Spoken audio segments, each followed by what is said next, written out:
Hebrews 9 verse 13. Cleansed, yet not healed. The limits of ritual purity.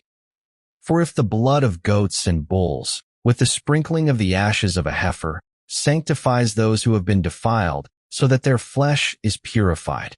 In the previous verse, Hebrews made its decisive declaration. Christ did not enter the most holy place with the blood of goats and calves, but with his own blood, securing eternal redemption once for all. Hebrews 9 verse 12. The sacrifice that the old system could only anticipate has now been accomplished. But the writer does not leave that claim unexplained. Instead, he turns back briefly to the very rituals that once governed Israel's worship. If Christ's sacrifice truly brings eternal redemption, how should we understand the sacrifices that came before it? Hebrews now presses its argument into a place where religion becomes unmistakably honest. Up to this point, the writer has described structures, furnishings, priests, and procedures, but never as museum pieces. The tabernacle has been treated like a mirror. Hebrews 9 verse 13 validates the real but restricted power of Old Testament purification in order to expose both its necessity and its insufficiency, creating an unavoidable longing for a deeper cleansing still to come. First, the accepted premise, an argument from the lesser. The verse opens with a conditional clause that signals shared ground.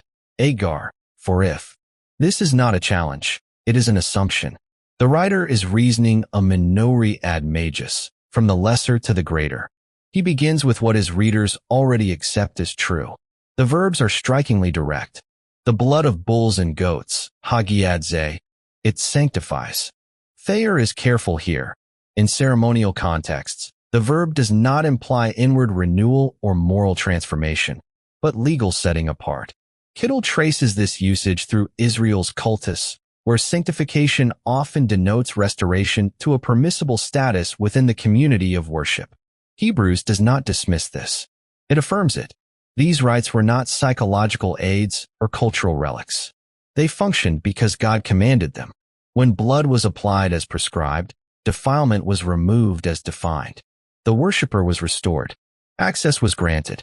Participation resumed. This concession is vital. If these rites had been empty, the entire argument would collapse. The power of Hebrews' logic depends on this admission. God once used animal blood and ritual ash to effect a genuine, if limited, purification. Second, the weight of the symbols, bulls, goats, and the ashes of death. The writer selects two purification rites that sit at the outer limits of Israel's ceremonial system. First, the blood of bulls and goats, language that reaches directly into the Day of Atonement. This was the most solemn moment in Israel's calendar, when national impurity was acknowledged and addressed through sacrificial blood brought into the most holy place. It dealt with accumulated defilement. It restored covenant order. Second, the ashes of a heifer, drawn from Numbers 19. This rite addressed contamination through contact with death. Ashes from a slaughtered heifer were mixed with water and sprinkled upon those rendered unclean by corpse contact. It was personal, portable, and unavoidable. Death touched everyone eventually. By pairing these two rites, the writer quietly covers the entire terrain of Old Covenant impurity, public and private, corporate and individual, predictable and accidental. As commentators note, this combination signals completeness within the old system's design. If any ritual could deal with defilement, it was these. And yet, even here, the reach of the cleansing is carefully defined. Third, the boundary line, the purifying of the flesh. The effect of these rites is described with surgical precision. Katharotetate sarkos, the purifying of the flesh. This phrase is not incidental. It is the boundary marker. The purification was real, but it stopped at the level of the external man. It restored legal standing. It permitted re-entry into the visible worshiping community. It removed ceremonial barriers, but it did not reach the conscience.